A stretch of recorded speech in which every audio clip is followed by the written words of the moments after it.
lagi. Saya akan menerangkan bagaimana cara mengoperasikan mesin dengan kontrol Siemens 808D. Ini kebetulan mesin adalah buatan dari Agni dan ini bekerjasama dengan India.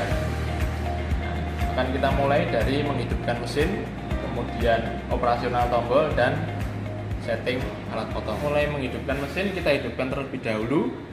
Saklar utama biasanya ada di bagian belakang mesin atau bagian samping. Nah, untuk mesin ini saklar utamanya ada di sini, di samping kiri mesin. Nanti diputar ke kanan, klik, maka panel akan mulai hidup seperti ini.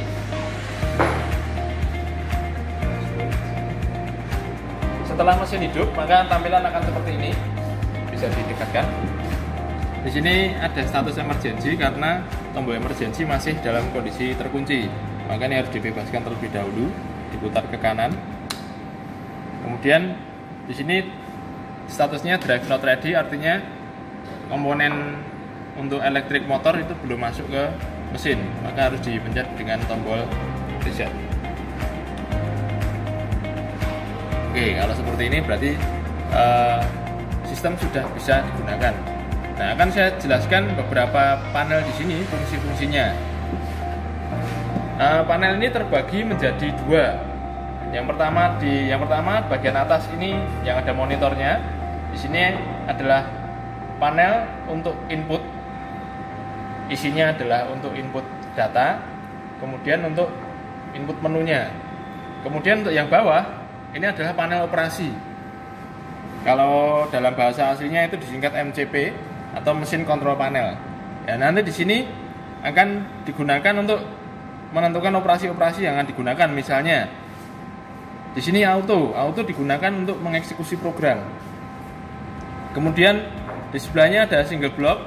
Ini adalah salah satu fitur ketika digunakan auto, maka ketika single block itu aktif, maka akan dieksekusi satu blok berhenti. Nanti ketika satu blok berhenti baru dieksekusi lagi. Kemudian di sebelahnya adalah MDA. MDA ini adalah digunakan untuk memasukkan satu baris program.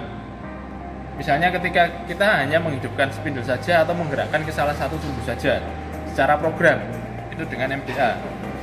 Kemudian bagian atas ini adalah handwheel. Nanti berhubungan dengan mekanisme manual dengan menggunakan handwheel yang ada di samping ini. Nanti akan bergerak sesuai dengan arah sumbunya. Kemudian jok di sini adalah untuk pergerakan manual. Jok nanti berhubungan dengan arah sumbu ini, di mana dalam mesin bubut itu hanya ada dua sumbu Z dan sumbu X. Arah panah ini menyesuaikan dengan arah pergerakan alat potongnya.